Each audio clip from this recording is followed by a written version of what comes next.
ಅವ್ರು ಹೇಳಿದಾಗೆ ಇಲ್ಲ ನೀವು ಹೇಳಿದ್ರೆ ಗಂಡ ತಪ್ಪು ಮಾಹಿತಿ ಅದು ಬೇರೆ ನಾನು ಹೇಳಿದ್ರೆ ಡಿಬೇಟ್ಗೆ ಬರಲ್ಲ. ಬೇರೆ ಬೇರೆ ಆಗಿದ್ರೆ ಸಾಕಂತ ಹೇಳ್ಬೇಡಿ.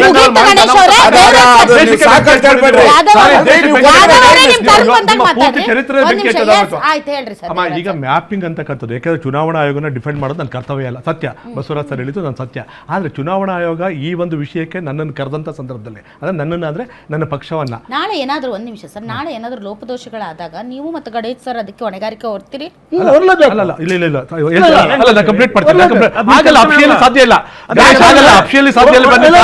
ಅಫಿಷಿಯಲಿ ಸಾಧ್ಯ ಇಲ್ಲ. ಒಂದು ಹೊಣೆಗಾರಿಕೆ ಅಂದ್ರೆ ಅಮ್ಮ ಇಲ್ಲಿ ಕೇಳಿ ಅಮ್ಮ. ನಾಳೆ ಉದಾಹರಣೆಗೆ ಅಮ್ಮ ಇಲ್ಲಿ ಕೇಳಿ ಅಮ್ಮ. ನಾನು ನಿಮ್ಮನ್ನ ಕೇಳ ನೀವು ಹೊಣೆಗಾರಿಕೆ ಹೊರ್ತೀರಿ ನೀವಿಬ್ರು? ಅಮ್ಮ ಇದು ಅಫಿಷಿಯಲಿ ಇವತ್ತು ನೀವೇನ್ ಡಿಫೆಂಡ್ ಮಾಡ್ಕೊಳ್ತಿದ್ರಿ, ನಾಳೆ ಏನಾದ್ರು ವ್ಯತ್ಯಾಸಗಳಾದ್ರೆ ನೀವಿಬ್ರು ಅದನ್ನ ಹೊಣೆಗಾರಿಕೆ ನೀವು ಹೊತ್ಕೋತೀರಿ?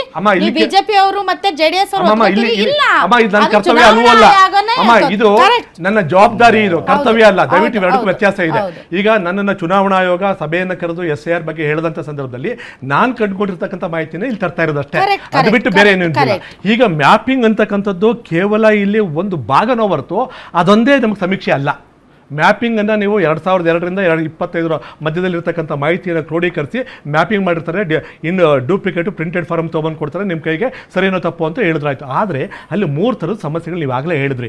ಒಂದು 18 ವರ್ಷಕ್ಕಿಂತ ಕಡಿಮೆ 18 ವರ್ಷ ಆದವ್ರನ್ನ ಸೇರಿಸುವಂಥದ್ದು ಹೇಗೆ, ನಾವು ಒಬ್ಬ ಹೆಣ್ಮಗಳು ನಾನು ತೊಗೊಂಬಂದಿದ್ರೆ ಅಥವಾ ಹೆಣ್ಮಗಳನ್ನ ಕೊಟ್ಟಿದ್ರೆ ಹೇಗೆ, ಅಥವಾ ನನ್ನ ಮನೆ ಮಗ ಬೇರೆ ರಾಜ್ಯಕ್ಕೆ ಬೇರೆ ದೇಶಕ್ಕೆ ಅಥವಾ ಬೇರೆ ಊರಿಗೆ ಬದುಕನ್ನು ಕಂಡುಕೊಳ್ಳಿಕ್ಕೆ ಹೋಗಿದ್ರೆ ಹೇಗೆ, ಈ ಥರದ್ದೆಲ್ಲ ಸಮಸ್ಯೆಗಳು ಬರ್ತಾವಮ್ಮ.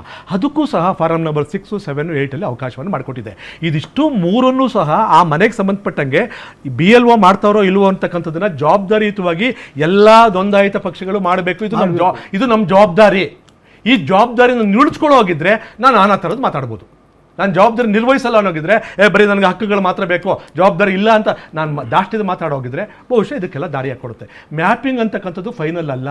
It is only A basic one of the part of the document ಅಷ್ಟೇ. ಮ್ಯಾಪಿಂಗ್ ಆದಮೇಲೆ ಭಾಳಷ್ಟು ಪ್ರಾಸೆಸ್ ಇದೆಯಮ್ಮ. ಆಮೇಲೆ ಇದಿಷ್ಟೆಲ್ಲ ಆದಮೇಲೆ ನಿಮ್ಮ ಮನೆಗೆ ಏನು ಮಾಡ್ತಾರೆ, ಒಂದು ಡ್ರಾಫ್ಟ್ ರೆಡಿ ಮಾಡ್ತಾರೆ. ಡ್ರಾಫ್ಟ್ ಕೊಟ್ಟಂಥ ಸಂದರ್ಭದಲ್ಲಿ ತಿದ್ದುಪಡಿಗಳಿದ್ರೂ ಮಾಡುವಂಥ ಸಾಧ್ಯತೆ ಇದೆ. ಈಗಾಗಲೇ ನೀವು ಹೇಳಿದಾಗೆ ರಾಮ ಅನ್ನೋದು ಇಂಗ್ಲೀಷಲ್ಲಿ ಇತ್ತು ಅಂತಂದರೆ, ರಾಮ ಅನ್ನೋದು ಕನ್ನಡದಲ್ಲಿ ಆಯಿತು ಅಂತಂದರೆ ವ್ಯತ್ಯಾಸಗಳಿರ್ತವೆ ಎಲ್ಲಿ, ಅದನ್ನು ಕರೆಕ್ಷನ್ ಮಾಡ್ಕೊಳ್ಳಿಕ್ಕೆ ಅವಕಾಶ ಇದೆ. ಅದಕ್ಕೆ ಫಾರಂ ನಂಬರು ನಿಮಗೆ 6A ಅಂತ ಮತ್ತೆ ಬರುತ್ತೆ. ಫಾರ್ಮೆಟ್ ಇದೆ ಸರ್, ಪ್ರಿಂಟೆಡ್ ಫಾರ್ಮೆಟೇ ಇದೆ. ಸೊ ಈ ಸಂದರ್ಭಗಳಲ್ಲಿ ನೀವು ಈಗಾಗಲೇ ಒಬ್ಬ ಹೆಣ್ಮಗಳು ಬಂದಂಥ ಸಂದರ್ಭದಲ್ಲಿ ಏನು ಮಾಡಬೇಕು, ಮನೆ ದೃಢೀಕರಣ ಪತ್ರ ಇವ್ರು ಹೇಳಿದಾಗೆ ಅಗ್ರಿಮೆಂಟ್ ಕೊಡ್ಬೋದು, ಆಧಾರ್ ಕೊಡ್ಬೋದು.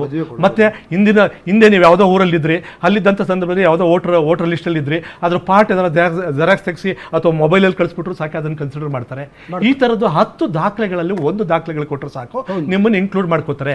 ಈಗ ಬಂದಿರತಕ್ಕಂಥದ್ದೇನು 3 ಕ್ಯಾಟಗರಿನಲ್ಲಿ ಡಿಲೀಟ್ ಆಗ್ತಿದೆಯಲ್ಲ, ಅಂಥವ್ರನ್ನ ನಾನು ಪೋಷಣೆ ಮಾಡಿಕೊಂಡು ಮತದಾರ ಪಟ್ಟಿಯಲ್ಲಿ ಸೇರಿಕೊಂಡು ಅದ್ರ ಮೂಲಕ ಚುನಾವಣೆಯ ಫಲಿತಾಂಶಗಳನ್ನು ಬುಡಮೇಲೆ ಮಾಡುವಂಥದ್ದು, ಅದರಿಂದ ಲಾಭವನ್ನು ಪಡೆಯುವಂಥ ವ್ಯವಸ್ಥೆ ಹಾಕ್ಬೇಕು ನಮಗೆ. ಅದು ಯಾರು ಮಾಡಿಲ್ಲ. ಅದನ್ನ ನಾನು ಕೇಳ್ತಿರ್ತಕ್ಕಂಥದ್ದು. ಉದಾಹರಣೆಗೆ ಬೇರೆ ರಾಜ್ಯದಲ್ಲಿ ಅದನ್ನ ಯಾರು ಮಾಡಿಲ್ಲ.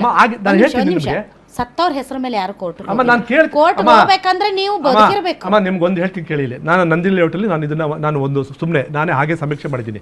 ನಾನು ಇರ್ತಕ್ಕಂಥ ಮನೆಯಲ್ಲಿ 4 ರಸ್ತೆಗಳಲ್ಲಿ 53 ಜನ ಸತ್ತವರಿದ್ದಾರೆ ಸರ್. ಒಬ್ರದ್ದು ಡಿಲೀಟ್ ಆಗಿದ್ದಿಲ್ಲ. 53 ಜನ ಇದ್ದಾರೆ ಸರ್. ಯಾರು ನಾವು ಹೋಗಲ್ಲ ಸರ್, ನಾವು ಹೋಗ್ಬಿಟ್ಟು ಡಿಲೀಟ್ ಮಾಡಿಸೋದಿಲ್ಲ. 53 ಜನ 4 ರಸ್ತೆಗೆ. ಸತ್ತವ್ರದ್ದು ಯಾರು ಪ್ರಶ್ನೆ ಮಾಡ್ತಿಲ್ಲ. ಒಂದ್ ನಿಮಿಷ, ಸತ್ತವ್ರದ್ದು ಪ್ರಶ್ನೆ ಮಾಡ್ತಿಲ್ಲ ಯಾರು. ಪ್ರಶ್ನೆ ಮಾಡ್ತಿರೋರು ನನ್ನ ಹಕ್ಕನ್ನ ನನಗೆ ನಿರಾಕರಿಸಿದಾಗ ಮಾತ್ರ ಕೋರ್ಟ್ಗೆ ಹೋಗ್ತಿದ್ದಾರೆ. ಕೋರ್ಟ್ಗೆ ಹೋಗಿ ಒಂದ್ ನಿಮಿಷ, ಸತ್ತವ್ರದ್ದು ಯಾರ್ದು ಪ್ರಾಬ್ಲಮ್ ಇಲ್ಲ. ನನ್ನ ಹಕ್ಕನ್ನ ಮತದಾನದ ಹಕ್ಕನ್ನ ನಿರಾಕರಿಸಿದ್ದಾರೆ. ನೀವು ಕೇಳಿರುವಂತ ಕೆಲ ಡಾಕ್ಯುಮೆಂಟ್ಸ್ ಅನ್ನ ನಾವು ಈಗ ನೀವು ಆಧಾರ್ ಕಾರ್ಡ್ ಅನ್ನು ಕೂಡ ಚುನಾವಣಾ ಆಯ್ತು ಸರ್. ಇದು ಹೆಂಗಾಯ್ತು ಅಂದ್ರೆ ತುಂಬಾ ರಬ್ಬಾಯ್ತು ಸರ್.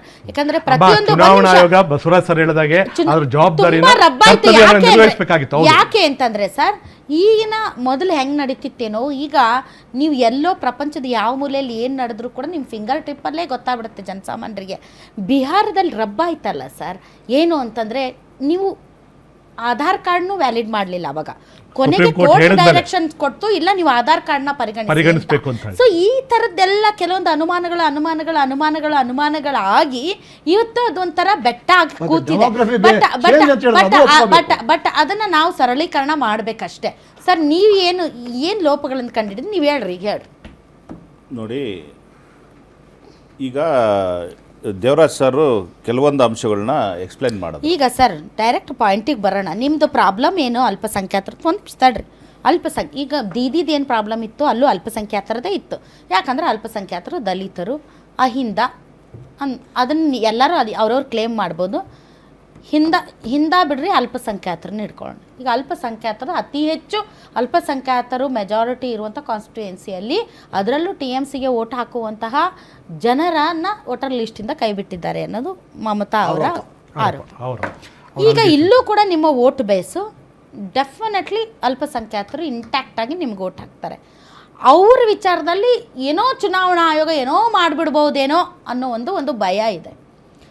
ಸರ್, ಇಲ್ಲಿರುವಂತಹ ಮುಸಲ್ಮಾನರು ಈ ದೇಶ ಇಬ್ಬಾಗ ಆಗುವಾಗ ಇದು ನನ್ನ ದೇಶ, ನಾನು ಇಲ್ಲೇ ಇರ್ತೀನಿ, ನಾನು ಇಲ್ಲೇ ಬದುಕ್ತೀನಿ, ಇಲ್ಲೇ ಸಾಯಿಸ್ತೀನಿ, ನಾನು ಇಲ್ಲಿಂದ ಹೋಗಲ್ಲ ಅಂತ ಇದ್ದವರು ಸರ್, ಅವ್ರು ಹೆದರಬೇಕಾಗಿಲ್ಲ. ಅವ್ರು ಎಲ್ಲಿ ಅವ್ರ ಹುಟ್ಟು ಇಲ್ಲೇ, ಅವ್ರ ಸಾವು ಇಲ್ಲೇ, ಅವ್ರ ಬದುಕು ಇಲ್ಲೇ. ಅವ್ರಿನ್ ಬೇರೆ ಕಡೆಯಿಂದ ಡಾಕ್ಯುಮೆಂಟೇಷನ್ ತರಬೇಕಾಗಿಲ್ಲ. ಅವ್ರದ್ದು ಯಾಕೆ ಡಿಲೀಟ್ ಮಾಡ್ತಾರ್ರಿ ಸರ್?